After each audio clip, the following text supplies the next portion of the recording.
예, 계속해서 99번 문제부터 보도록 하겠습니다.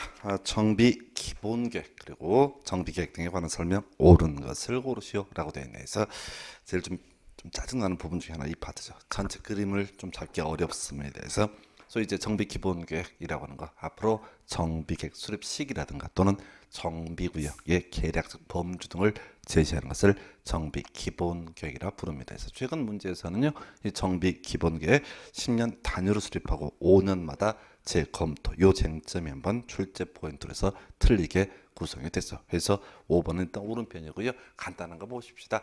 우리가 정비 기본계획도 그렇고 정비계획도 그렇고 대도시 시장이 문제가 됩니다. 그래서 도 밑에 있는 시 중에서 인구 50만 이상의 도시를 대도시라고 부르게 됩니다. 그래서 이 대도시 시장의 경우는요, 정비 기본계획 그냥 수립합니다. 한편 도지사가 지정한 시의 경우에는 따로 이 정비계획 수립해야 되고요. 따로 대도시가 아닌 시 중에서 도지사가 지정을 하지 않게 되면 기본계획 수립하지 않습니다. 만약에 도지사가 기본계획 수립이 필요하다고 해서 시를 이 지정을 하게 되면 거기서 시장은 나중에 도지사에게 승인을 받아야 된다. 해서 똑같은 구조예요. 정비계획도 만약에 시장이 수립했다라고 하면은 대도시장이 아닌 시의 시장은 따로 이 도지사의 승인을 받는 구조. 그래서 대도시 시장은 도지사에게 하면 다 틀린 편 이렇게 가달라고 그랬었고요. 그러니까 기준은 무조건 국토교통부 장관이 정한다. 해서 2번과 4번 점 모두 국토교통부 장관이 정하게 됩니다. 그래서 자 일단은 가볼까요? 1번 대도시 시장 기본계획 수립 변경할 때 도지사의 승인을 받아야 한다. 무조건 틀렸죠. 대도시장은 도지사에게 손을 내밀지 않습니다. 3번 대도시 시장이 자 정비계획 수립한 경우 도지사에게 구역지정 신청한다. 역시 틀린 표현 되겠습니다. 그래서 답은 5번 10년 단위로 수립하고 5년마다 재검토라고 해서 작년에 했던가요? 이걸 갖고 숫자를 틀리게 해서 틀리게 뽑았던 바가 있습니다. 그래서 이 정도까지는 볼게요. 그래서 지금 99번 문제 정답은 5번. 자 100번 문제 가겠습니다. 바로 안전진단인가요? 네, 재건축사업을 위한 안전진단에 관한 설명 옳은 것은 자 안전진단 크게 이제 소위 의무적 안전진단이라고 해서 정비계획에서 정한 자 정비계획 수립 시기가 도래하게 되면 재건축하기 앞서 미리 안전진단을 실시해야 된다. 그리고 좀 주의하셔야 게 신청하는 경우 있었죠. 모두 10분의 1 이상의 동의를 받으라 해서 이게 원래 엄청 긴데 하여튼간에 괄호 넣기 문제를 할 때 10분의 1, 10분의 1, 10분의 1 이렇게 가야 됩니다. 그래서 1번 지문 틀렸어요. 3분의 1이 아니라 10분의 1 이렇게 할 것이고요. 그다음에 주연 출제 포인트는 그거죠. 안전진단의 제외 대상이라고 해서 키워드 붕괴, 사용금지, 진입도로 이렇게 셋 중에 어느 하나의 요건을 갖추고요. 시장 우수가 안전진단, 안전진단 재건축을 추진할 필요가 있다고 시장 우수가 인정하는 것은 전국적으로 안전진단에서 제외된다 해서 붕괴, 사용금지, 진입도로 시장 우수가 인정하는 경우 제외된다 해서 2번 지문은요. 앞에 붕괴 좋아요. 그리고 시장 우수 인정도 좋은데 뒤쪽에서 안전 진단의 제외 대상이다라고 해서 틀리게 뽑았고요. 자, 3번 질문. 자, 고조 안전 들어가 있죠. 그다음에 시장 군수가 인정하는 경우 안전 진단의 제외 대상에서 시도지사가 인정이라고 해서 틀리게 뽑았고요. 4번. 자, 시장 군수 안전 진단에 소요되는 비용 그 요청한 자에게 부담케 할 수 있다. 요게 옳은 것이죠. 그래서 원래 안전 진단에 드는 비용은 누가 부담한다? 시장 군수가 부담합니다. 근데 무리한 안전 진단의 시장을 제어하기 위해서 바로 요청한 자, 신청한 자에게 부담케 할 수 있다. 이렇게 가는 것이고요.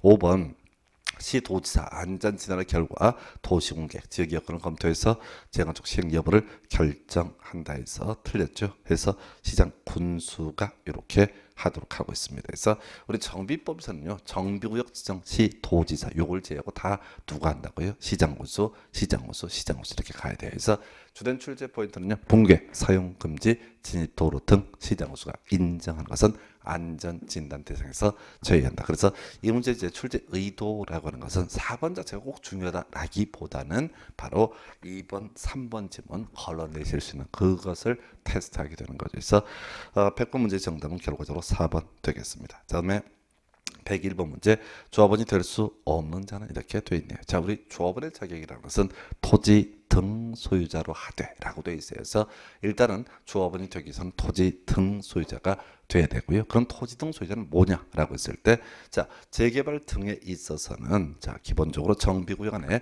토지 소유자, 건축물 소유자, 지상권자, 가로주택 정비사업에서는 가로구역 안에 토지 소유자, 건축물 소유자, 지상권자 이렇게 되어 있고요.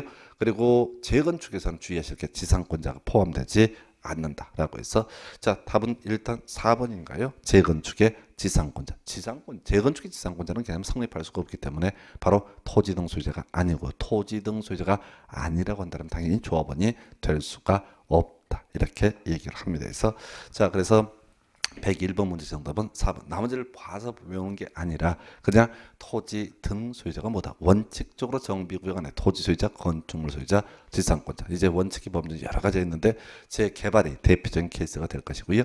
가로주택 정비 사업에 있어서는 가로구역 안에 토지 소유자, 건축물 소유자, 지상권자 이렇게 가야 되고, 그다음에 재건축에서는 지상권자 제외라고 이렇게 되어 있습니다. 그래서 이 정도에서 101번 문제의 정답은요 4번을 봅니다.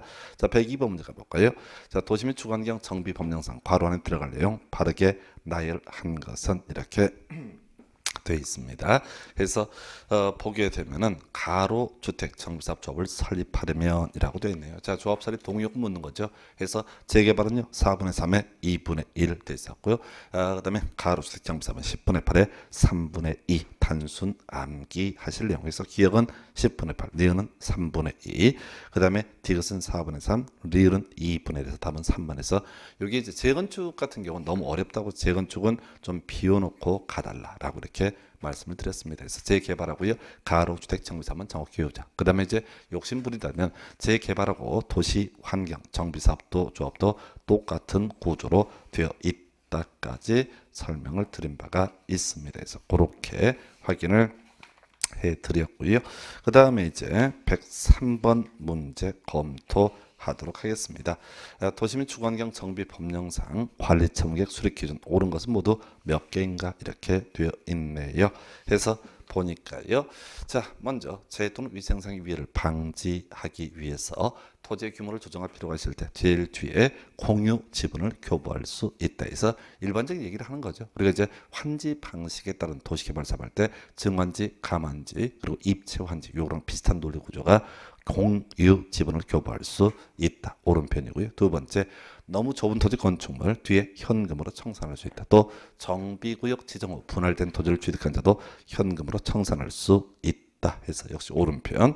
그 다음에 세 번째 틀렸네요. 지상권자는 분양 대상자에서 제외가 되게 됩니다. 그래서 퉁쳐서 가셔야 돼. 앞에서 토지 등 소유자의 범주 관련해서 재개발에 있어서는 정비구역 안에 토지 소유자, 건축물 소유자, 지상권자 이렇게 가게 되는데 이 소위 토지 등 소유자는 범죄는 포함이 되지만은 분양 대상에서는 지상권자가 제외되게 된다 해서 세 번째 틀렸고요. 네 번째, 재건축은 재건축 사업은 조합원 3분의 2 이상의 동의를 받아서 그 기준을 따로 정하는 경우 그게 있다는데 전원의 동의입니다. 해서 자, 우리 쭉 공부해 왔던 내용들 중에서 재건축에서 주요한 이슈가 되는 게 3주택까지 공급할 수 있는 케이스, 과밀 억제 권역에서 투기 과열 지구에 속하지 아니한 어쩌고 저쩌고 들어가면, 그래서 우리가 외울 때는 과밀 억제 권역 안에 재건축은 총 3주택까지 공급할 수 있다. 이에 비해서 과밀 억제 권역 밖의 재건축 등에 대해서는 보유한 주택 수만큼 공급할 수 있다. 근데 그 얘기를 전제로 해서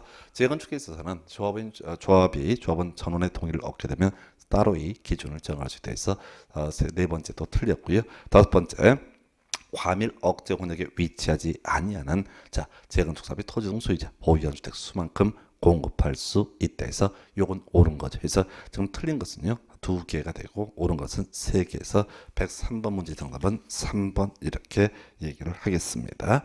자, 그다음에 이제 104번 문제 청산금에 관한 설명 틀린 것은, 자, 우리가 이제 정비법의 기본 절차라고 하는 게 이런 게 있죠. 사업식 인가 받고요. 그다음에 관리 처분객 인가를 받습니다. 그리고 청산의 문제가 발생하기 전에 있는 것이 소위 이전의 고시, 준공인가, 그다음에 이전의 고시라고 하는 것이 있죠. 그래서 이전의 고시가 있으면 이전의 고시가 있는 날에 다음 날 소유권을 취득을 하게 되죠. 그리고 소유권뿐만 아니라 각종 소유권 외의 권리도 모두 넘어갑니다. 언제? 이전의 고시의 다음 날. 시험용으로 접근할 때는 설정 설정된 것으로 본다. 이렇게 가야 되죠.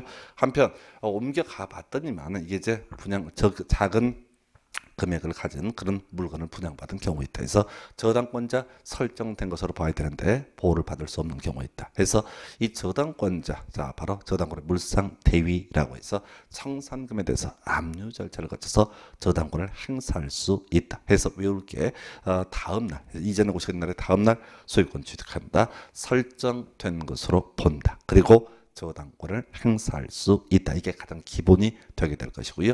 이 청산이라고 하는 부분 관련해서 자 지금 청산금을 분할 징수, 분할 교부할 수 있다. 중요한 포인트고요. 그리고 또 하나가 청산금 내지 않게 되면은 내릴 사람이 안 내게 되면 시군구청장에 징수를 위탁할 수 있고요. 이때 시군구청장 수수료 4% 받고 이렇게 받아줄 수가 있습니다. 그리고 나서 자 이 청산금의 소멸시효라고 하는 것이 작년에 구성이 됐었죠. 이전에 고시는 날에 다음 날부터 5년간 청산금 징수하지 아니하게 되면 이때 시효로 소멸한다. 이런 것들이 있었습니다. 그래서 우리 민법상 채권의 소멸시효는 기본적으로 10년이 될 것이고 공법상 채권의 소멸시효는 기본적으로 5년 이렇게 얘기를 합니다. 그래서 1번 지문 정관 등에서 따로 정하고 있는 경우 뒤에 분할 징수할 수 있다. 오른편 되겠네요. 그래서 원래 이전의 고시의 다음 날에 일정한 법적 효과가 발생하는데 이전의 고시 일까지 분할 징수할 수 있다. 2번 지문요. 청산금 징수할 권리는 소유권 이전의 고시가 있는 날의 다음 날부터 5년간 행사하지 않으면 소멸한다 해서 다음 날 5년간 이렇게 해서 오른편. 3번 청산금을 납부할 자가 이를 납부하지 않은 경우 시장 군수인 사업시행자가 직접 징수할 수 있고요. 답은 4번이 되나요? 시장 군수가 청산금을 징수를 위탁받아서 조합으로부터 위탁을 받아서 청산금을 징수한 경우 조합은 징수한 금액 100분의 4죠. 100분의 4에 해당하는 금액을 시장 군수에게 교부를 해야 된다 해서 이게 이제 우리 공법에서 지금 이제 시장 군수한테 위탁하는 게 3번 나오고요. 모두 다 수수료 4% 이렇게 얘기를 합니다. 그래서 4번 틀렸네요. 5번이요. 제일 뒤에 저당권을 행사할 수 있다. 오른편 되겠습니다. 그래서 물론 이제 민법, 물권법 이런 거 할 때는 뭐 이제 압류 절차라고 하는 것도 이슈가 될 테고요. 그 압류는 그 당사자, 저당권자에 의한 압류뿐만 아니라 제3자에 의한 압류도 가능하다. 그러면서 이제 민법 영역에서는 주로 문제가 되는 게 자 멸실 등에 따른 보통 보상금이라고 하는 거죠. 그 다음에 그게 이제 화재보험금 이런 게 될 테고 또 하나가 공용징수에 따른 수용보상금 이런 부분에 대해서는 어떻게 할 수 있다? 저당권의 물상대위 가능하다. 그러나 매매대금 등에 대해서는 당연히 저당권 물상대위는 허용되지 않는다. 이렇게 봐야겠습니다. 그래서 104번 문제의 정답은요. 4번.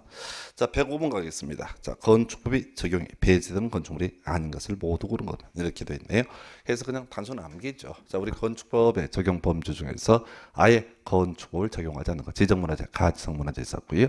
또 하나가 자, 운전보안시설, 플랫폼 뭐 이런 것들도 존재했습니다. 그리고 고속도로 통행료 징수 시설이라든가 또는 수문 조작실 이런 것들이 우리 법에 바로 건축법 적용 배제 항목으로 나열을 하고 있습니다.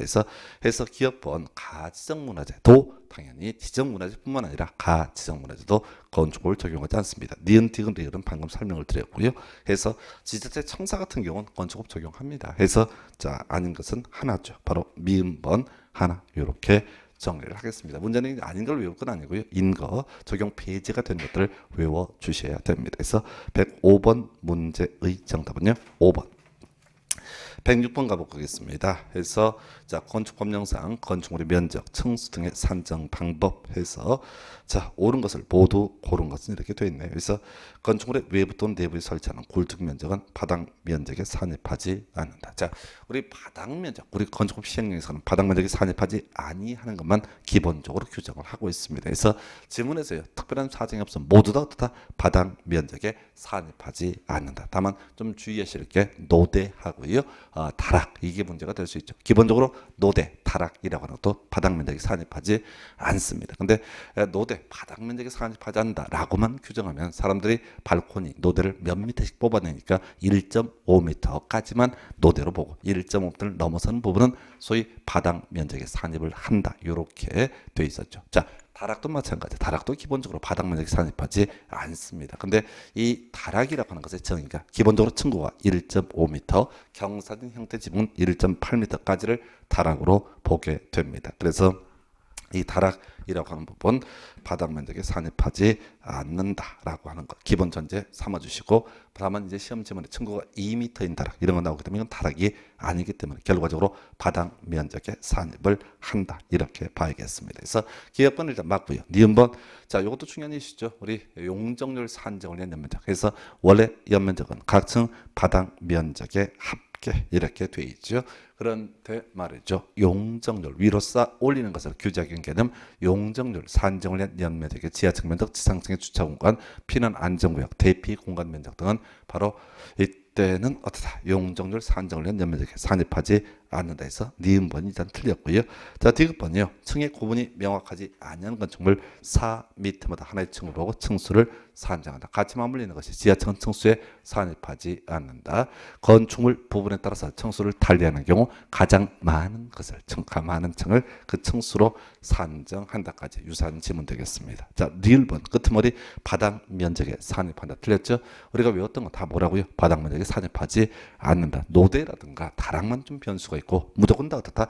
바닥 면적에 산입하지 않는다 해서 니은하고 리를 틀렸네요. 그 다음에 이제 미음번 보니까 노대 등의 면적은 전부 바닥 면적에 산입한다. 이거 틀렸죠? 전부 아니라고요. 1.5m까지는 바닥 면적에 산입하지 않습니다. 그래서 이 노대 등의 면적은 너무 어렵기 때문에 항상 문제 구성할 때 전부 산입한다. 전부 산입하지 않는다. 이런 식으로 구성을 합니다. 그래서 옳은 것은요. 기억번 하고요. 그 다음에 디귿번 두 개가 옳은 편 해서 답은 2번이 되겠습니다. 자 이렇게 살펴드렸고요. 그 다음에 107번 문제 가서 살펴보겠습니다.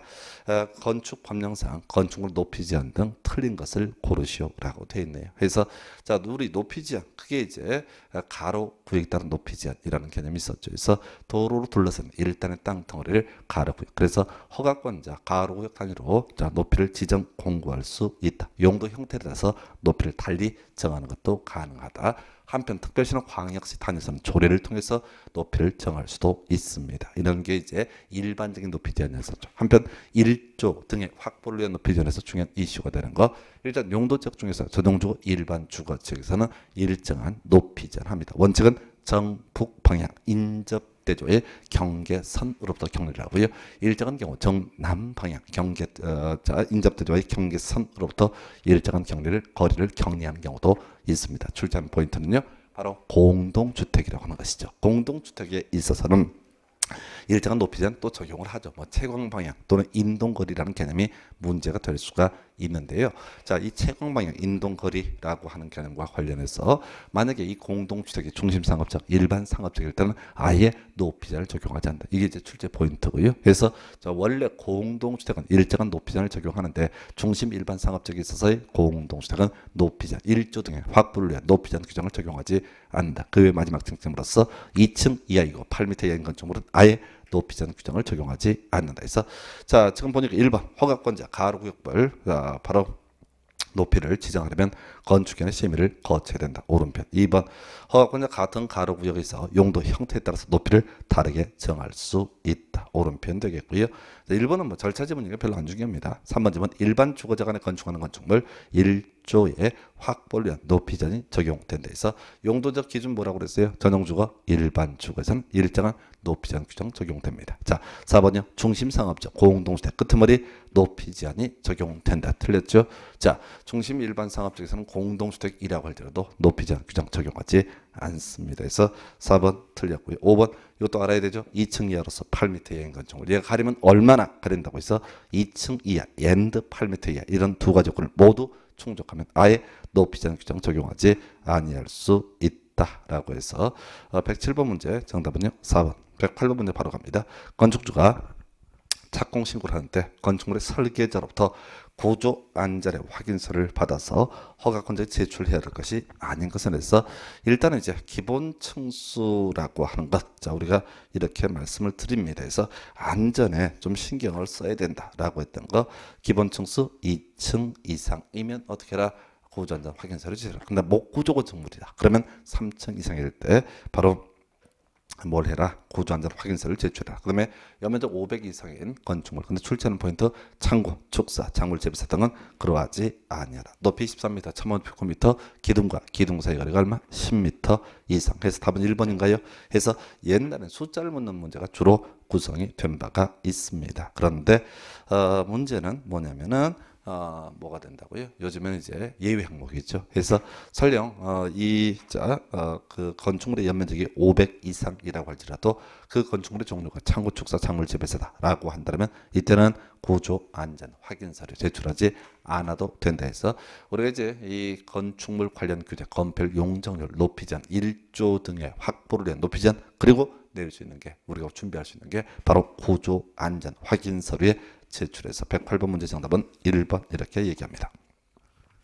그 다음에 자 109번 문제 건축 법령상 공개 공지 등을 확보해야 하는 건축물의 공개 공지 등에 관한 설명 옳은 것은 이렇게 되어 있습니다. 그래서 자 일단은 공개 공지에서 제일 중요한 포인트 세 가지죠. 자 어디에서 공개 공지를 확보한다라고 했을 때 사람 많이 사는 동네죠. 상업지역, 준주거, 준공업 그리고 따로의 일반 주거 지역도 공개 공지 확보해라. 연면적 5천 이상의 일정한 건축물 등 확보해야 되는데 이건 뭐 주요 이슈는 아닐 것이고요.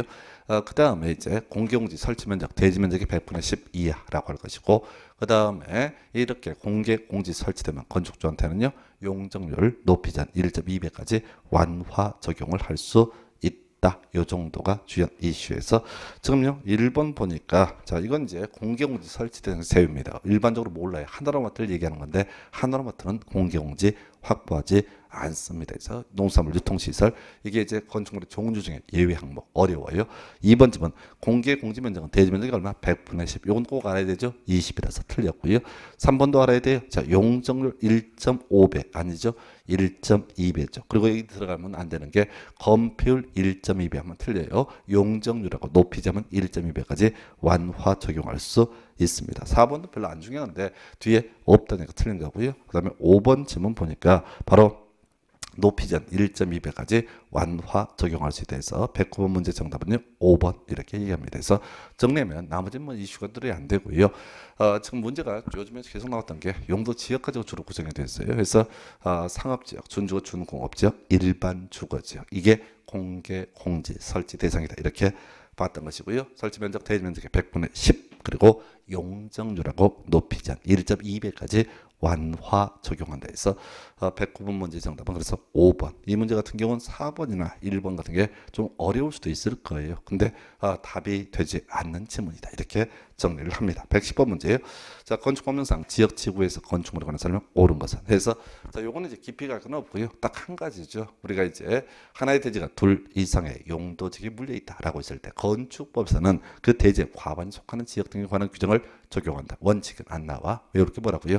자, 건축물이 녹지지역과 그 밖에 용도지역 등에 걸쳐 있으면 각각의 지역에 관한 규정을 적용한다. 그리고 시험 문제 답은요. 마치 짜고 치는 고수업처럼 건축물이 미관 지구에 걸쳐 있으면 대지 건축물 전부에 대해서 미관 지구에 관한 규정을 적용하게 된다라고 하는 것. 그래서 자, 요게 이제 주요 이슈예요. 그래서 1번 지문인가요? 하나의 건축물이 미관 지구와 그 밖의 구역 등에 걸치는 경우 그 건축물 대지 전부에 대해서 미관 지구 안에 대지 건축물에 관한 건축법 규정을 적용한다 해서 1번이 옳은 편 되는 거예요. 자, 나머지는 왜 틀렸을까요? 1번이 맞으니까 틀린 거예요. 그래서 요걸 디테일하게 가시면 큰일 납니다. 큰일 나고요. 그죠? 외울게. 여기는 이제 이 챕터에서는 문제 구성을 딱 한 가지밖에 없어요. 건축물이 미관 지구에 걸쳐 있으면 대지 건축물 전부에 대해서 미관 지구. 방화 지구 같은 경우는요. 예외 항목이 있죠. 자, 방화 벽으로 구획되어 있으면 각각의 지역에 관한 규정을 적용한다. 또 방화 지구는 건축물에 대해서만 방화 지구 이런 식의 표현을 썼는데 그걸 다 외울 수 없다고요. 그죠? 왜 이렇게 뭐라고요? 건축물이 미관 지구에 걸쳐 있으면 어떻게 한다? 대지 건축물 전부에 대해서 미관 지구에 관한 규정을 적용한다. 이렇게 볼 것이고요. 그다음에 뭐 4번 같은 거 다 말도 안 되는 소리죠. 그래서 우리가 4번 같은 지문의 취지 앞에서 높이전 얘기할 때 허가권자가 가로구역별 높이를 지정 공고를 하게 될 것인데요. 특별시나 광역시장, 특별시장, 광역시장은 조례 높이라는 형식을 통해서 어떻게 할 수 있다? 가로 규po의 높이를 지정 공구할 수 있다. 요걸 이제 흔들어 놓은 거예요. 그러니까 일반 수험생 입장에서는 이런 지문 보면 막 멘붕 오는 그런 지문 되겠습니다. 그래서 요는 답이 되는 지문들 아예 계속 외우시 단순화시키는 작업이 필요하다. 그 정도로 보겠습니다. 그래서 그 정도. 5번도 아까 봤던 쟁점이죠. 중심상업적인 공동주택. 자, 뒤에 일정한 거리 경내에서 건축해야 된다. 아니죠. 우리가 공동주택에 있어서 소위 1조 등의 확보를 위한 높이정 규정 적용됩니다. 근데 이 공동주택이라고 할 때도 그것이 중심상업적, 일반상업적이다. 라면 어떻다? 이런 조항은 적용하지 않는다. 이렇게 할 것이고요. 그래서 110번 문제 정답은 1번 이렇게 합니다. 111번 문제 건축허가의 제한 등 틀린 건 다시 기본 암기하셔야 되죠. 국토부 장관은요. 하나 국토관리상 필요하면 허가 또는 착공을 제한할 수 있습니다. 두 번째, 자 국토부 장관은 장관의 요청이 있게 되면 허가를 제한하거나 착공을 제한할 수 있다. 자 한편 특별시장, 광역시장, 도지사, 시군구청장의 허가 또는 착공을 제한함에 있어서 도시군 계획이라든가 지역계획과 관련해서 필요하면 제한을 할 수 있다. 자 제일 중요한 것은요.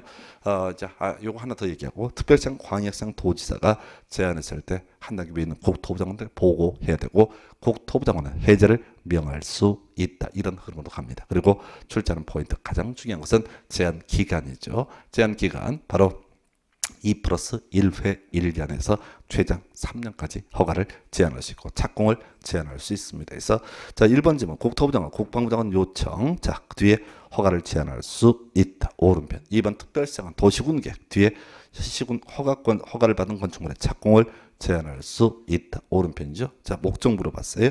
자 3번 광역시장은 지역계획에서 역시 허가를 제한할 수 있다. 오른편 맞습니다. 허가를 제한할 수도 있고 착공을 제한할 수도 있죠. 자 그다음에 4번은 도지사가 관할 군수에 허가를 제한한 경우 국토부 장관 해제를 권고할 수 있다 해서 여기 이제 한번 나왔던 질문인데 해제를 명할 수 있다가 돼야 됩니다. 그래서 사후 보고 하고 나서 보고해야 되고 나중에 해제를 명할 수 있다 해서 해제를 권고하는 게 아니라 해제를 명할 수 있다. 그리고 제일 사실 중요한 건 5번 지문이죠. 제한 기간. 자 기본적으로 2년 이내로 하되 1회 한해서 1년 범위에서 연장할 수 있다. 요 정도로 얘기를 하게 됩니다. 그래서 일단 이 문제 답은 4번이고요. 통계적으로 가장 많은 답을 뽑는 건 5번 지문 이렇게 정리합니다. 그래서 이렇게 살펴드렸고 그 다음 문제 검토하도록 하겠습니다. 자 110 이제 2번인가요? 자 주택법 문제가 되겠네요.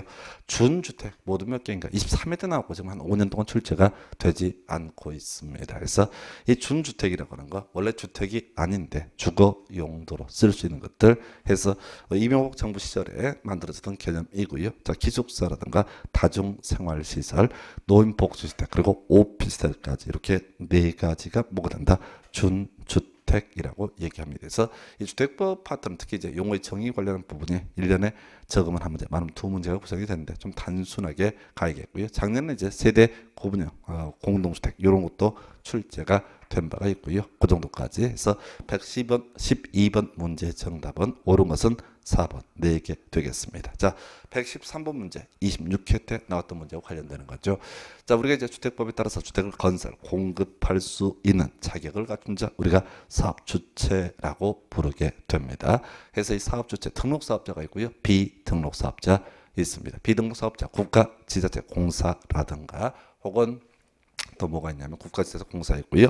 그다음에 주택조합 고용자 등이 있을 수 있다라고 해서 이 주택조합 고용자의 경우는 우선 분양받을 수 있는 특혜가 주어지기 때문에 자 국토부 장관 이들에게 공유주택, 규모주택 100%까지 강제로 건설하게 할 수 있다. 이런 주제들도 같이 연계가 돼요. 그래서 일단 자 26개 때 나와서 단독은 기본적으로 20%, 공동주택은 20세대가 돼야 됩니다. 그리고 대지 조성사업 같은 경우는 얼마라고요? 1만 제곱미터 이상이 됐을 때 바로 국토부 장관 연간 이렇게 이제 건설 사업하고 싶으면 미리 등록을 해야 됩니다. 근데 보니까 기업호 이상의 단독세 건설 사업 단독은 그냥 무조건 20% 끝나는 거예요. 근데 공동주택은 20세대가 원칙인데요.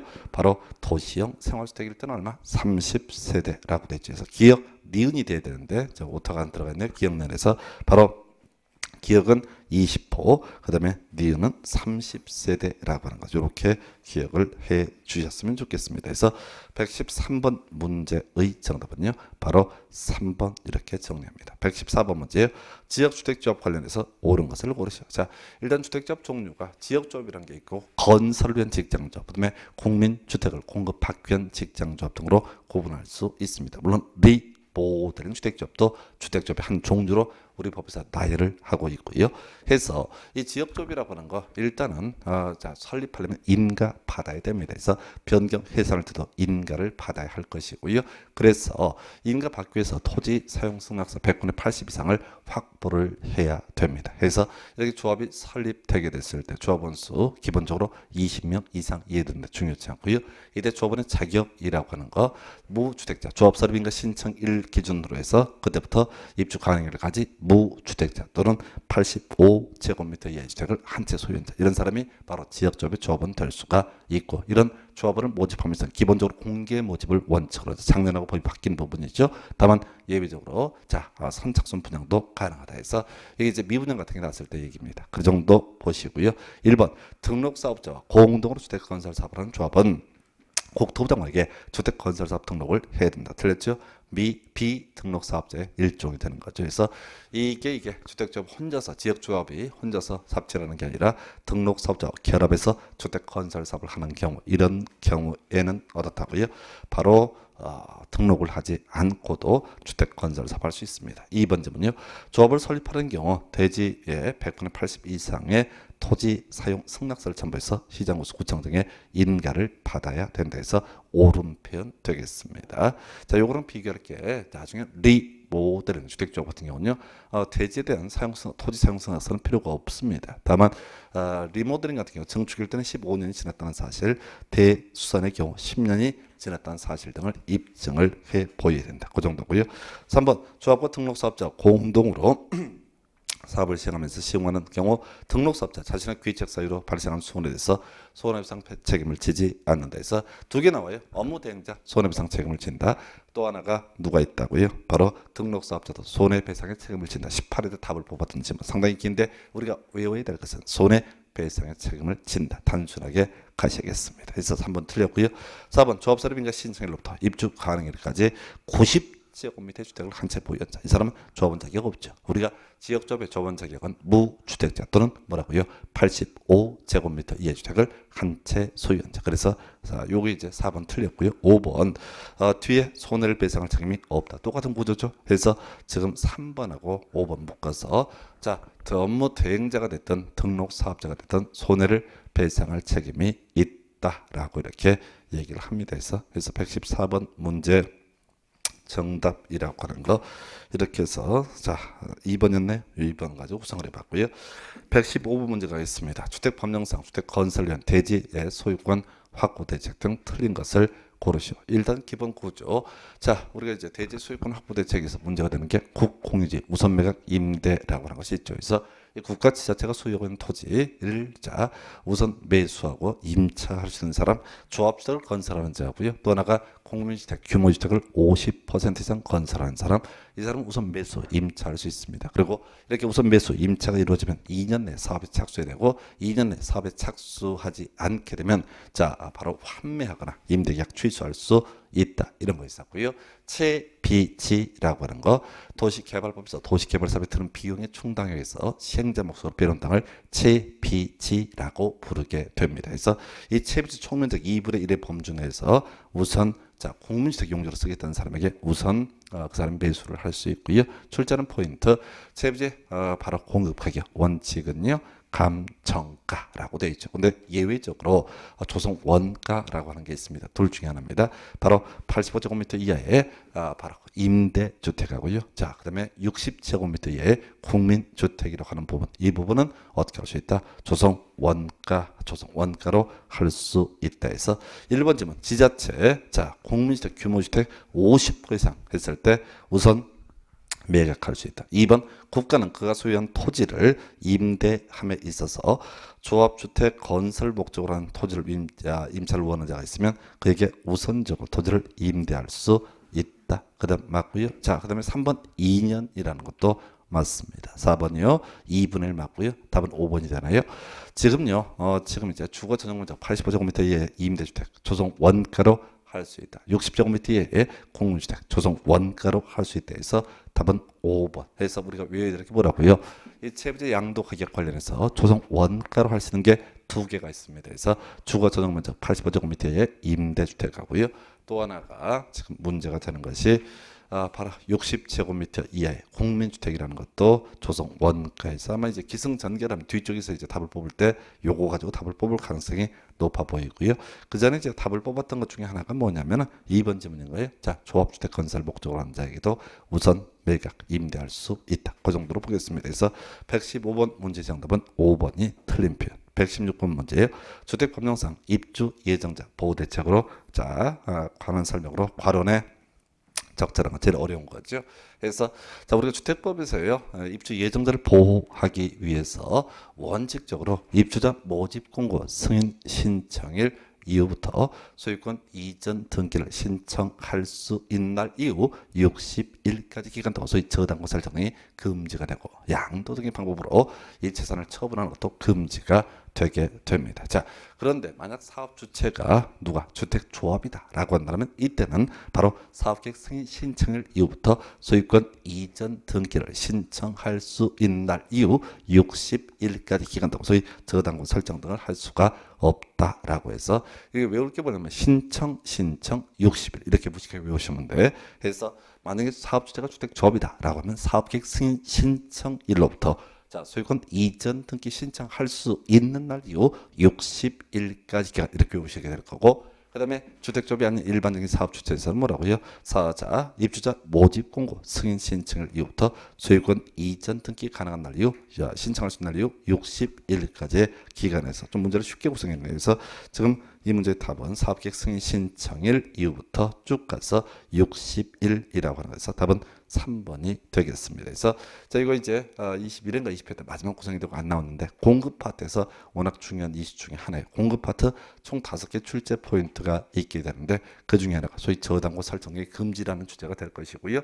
그 다음에 이거랑 같이 맞물리는 것이 백날 이렇게 저당권 설정을 금지한다고 해서 해결되는 게 아니죠. 바로 부기 등기라고 해서 대지에 대해서는 입주자 모집 공고 승인 신청과 동시에 주택에 대해서는 소유권 보존 등기와 동시에 바로 부기 등기가 이루어져야 된다 해서 하여튼 116번 문제 정답은요 3번 117번 가겠습니다.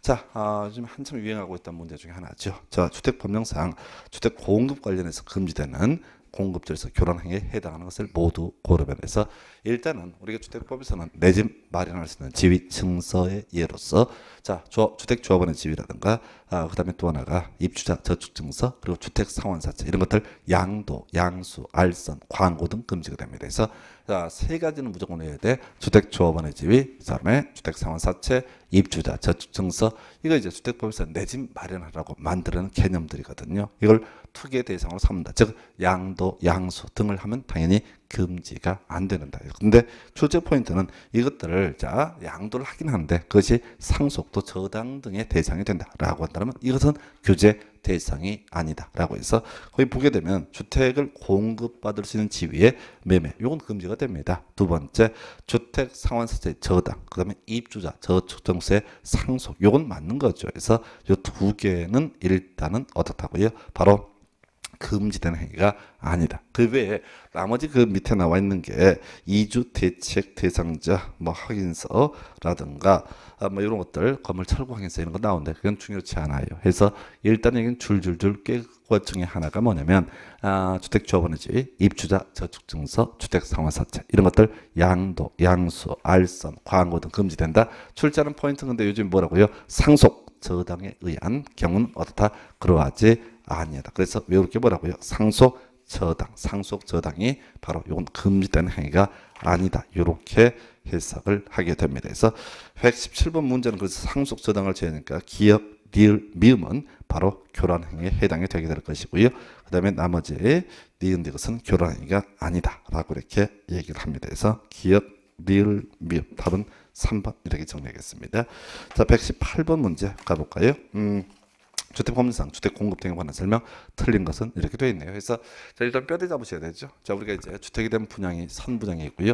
또 상가 분양도 있습니다. 그리고 같이 맞물려 있는 것 중에 하나가 소위 이제 마감자재 목록표라고 하는 개념이 있습니다. 그래서 기본 정리해 드릴게요. 일반적인 사업 주체의 경우 등록 사업자를 전제로 얘기를 하게 되면 이 사람이요 입주자 모집 공고 승인 신청을 하기 위해서는 미리 다시 자, 이 사람이 주택의 입주자를 모집하려는 경우 미리 입주자 모집 공고 승인 신청을 해야 됩니다. 그리고 그 시점에서 마감 자재 목록표도 같이 제출을 해야 됩니다. 그런데 만약 그것이 국가 지자체 공사인 사업주체가 주택의 입주자를 모집하고자 할 때는 첫 번째 입주자 모집 공고 승인 신청을 하지 않습니다. 그리고 마감자재 목록표는 내긴 내는데 입주자 모집 공고 승인 신청을 할 때가 아니라 견본 주택을 건설할 때 바로 마감자재 목록표를 제출하게 돼 있다. 그리고 하나 더 복리시설 관련해서 이런 게 있지요.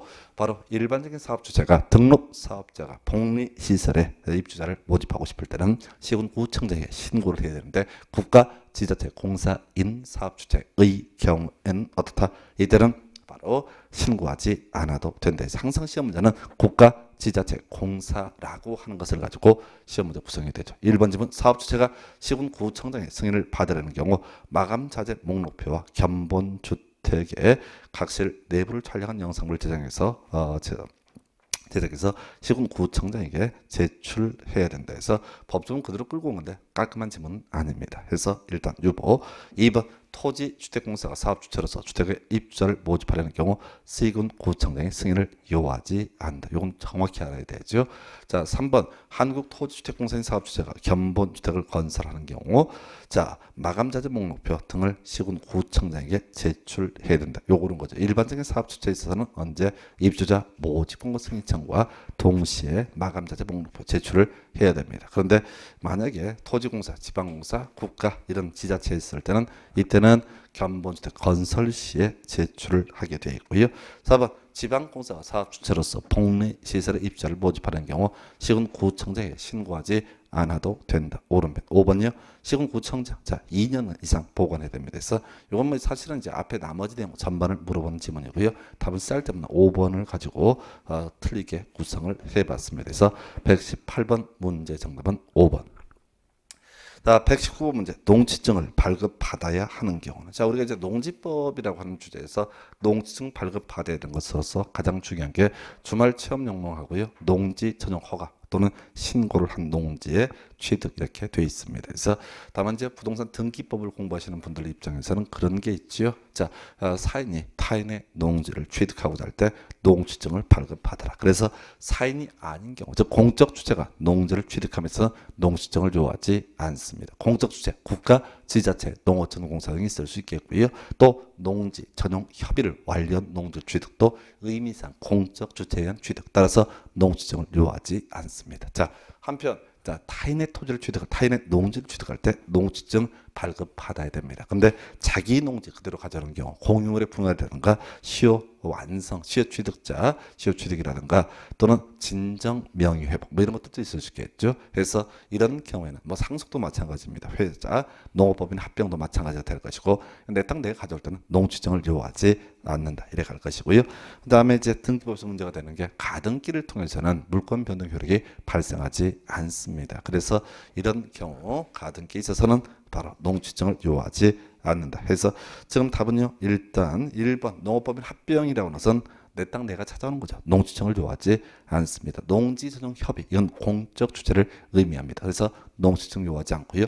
공유 농지의 분할이나 상속 내 거 내가 찾아오는 거죠. 그리고 답은 주말 체험 영농. 주말 체험 영농은 결과적으로 사인이 타인의 농지를 취득하는 케이스이기 때문에 농지증을 발급받아야 된다 해서 굳이 비교하면 5번이 답이 될 테고 여기에 대응해서 농지 전용 허가를 받은 농지를 취득한다든가 농지 전용 신고를 한 농지를 취득한다. 이것도 바로 농지증을 요한다. 이렇게 합니다. 그래서 하여튼 119번 문제 정답은 5번 이렇게 보겠고요. 자, 120번 문제 보겠습니다. 자, 농지 법령상 농업 경영에 이용하지 아니하는 농지 처분 의무 등 관련해서 옳은 것을 고르시오라고 되어 있네요. 그래서 자, 기본적으로 농지를 농업 용도로 활용하지 않게 되면 처분할 의무가 있습니다. 그런데요, 이런 게 있죠. 질병이라든가 징집이라든가 선거에 따른 공직취입. 이게 이제 불가피한 사유로 보거든요. 이런 경우는 어떻다? 바로 처분 의무가 없다라고 해서 1번쯤은 농지 소유자가 선거에 따른 공직취입 뒤에 처분해야 된다. 틀렸다고요? 이게 이제 계속 위탁 경영 가능한 사유라든가 임대차에서 3년 미만 동안 뭘 할 수 있는 경우 바로 임대차 계약을 체결할 수 있는 경우 이런 거랑 같이 맞물려서 자 징집이라든가 선거에 따른 공직취임 그리고 질병 등에 있어서는 이런 사유로 농지를 농사를 짓지 않는다라고 했을 때 이때는 어떻다고요? 바로 소유농지 처분 의무가 없습니다. 1번 틀렸고요. 2번 농지 소유 상한을 초과해서 농지를 소유한 것이 판명된 경우 소유 상한을 초과한 면적에 해당한 농지만 처분하면 된다. 이게 이제 어떤 얘기냐면 자, 우리가 일반 사인의 경우 자 농업 목적이 아니면 원래 농지를 소유할 수 없어야 함이 원칙입니다. 그런데 상속받은 경우 또는 8년 이상 농업에 종사한다로서 이동한 자 이런 사람들 각각 1만까지 소유할 수 있습니다. 근데 상속을 2만을 받았다던가 또는 8년 이상 농업에 종사했던 사람이 소유하고 있던 농지가 2만이다. 이런 경우는 나머지 부분은 어떻다? 농사를 짓지 않으니까 처분할 의무가 있다. 이런 의미에서 소유상한 초과한 부분만 처분할 의무가 있습니다. 그래서 2번 맞고요. 3번 농지 전용 신고를 하고 농지를 취득한 자가 2년 내입니다. 1년이 아니라 2년 내 목적 사업에 착수하지 않으면 소유농지 처분을 돼서 이건 따로 외울 거 아니고요. 우리 공법에서 공사 착수, 사업 착수는 따로 얘기 없으면 다 몇 년? 2년 이렇게 가야 되죠. 다만 주의하실 이렇게 건축법에서 건축 신고 있고 나서 1년 내에 착공하지 않게 되면 건축 신고 효력은 상실된다. 그게 이제 1년짜리 좀 주의하실 주제고 나머지는 대부분이 다 2년 내. 4번째는요. 농지 소유자가 시군구청장으로부터 농지 처분 명령을 받은 경우 시군구청장에게 농지 매수를 청구했다. 말장난하고 있죠. 이건 이제 한국농어촌공사에게 매수 청구를 할 수 있습니다. 그러면 농어촌공사에서는 싸가지 없거든, 나쁜 놈이거든. 그래서 공시지가를 기준으로 매수케 할 수 있다. 이렇게 얘기를 하게 됩니다. 그래서 그 정도가 되겠고요. 그 다음에 이제 5번쯤은 시군구청장 처분 명령을 받은 후 정당한 사유 없이 지정 기간까지 처분 명령 이행하지 않으면 이행강제금이요 100분의 20입니다. 그래서 이행강제금 우리가 건축법에서 문제 삼을 때는 그렇죠. 바로 벌금과 이행강제금 병고할 수 있다. 이게 주제였었고 농지법에서는 1년에 한 번 100분의 20이라는 숫자가 포인트. 그리고 아마 이제 공인중개사법 관련해서 문제가 됐던 것이 허가 구역 내에서 허가받은 목적도로 토지를 이용하지 않았을 때 방치하면요 100분의 10이고요. 임대 100분의 7, 목적 변경 100분의 5 이렇게 얘기를 합니다. 그래서 그 이제 세 가지가 이제 우리 공인중개사 시험에서 나올 수 있는 이행강제금 그리고 우리나라 법령에 나와 있는 이행강제금 전부 세 가지밖에 없습니다. 그래서 자, 그래서 120번 문제 정답은요 이렇게 2번 이렇게 정리를 하겠습니다. 자, 오늘 여기까지 가겠습니다. 수고했습니다.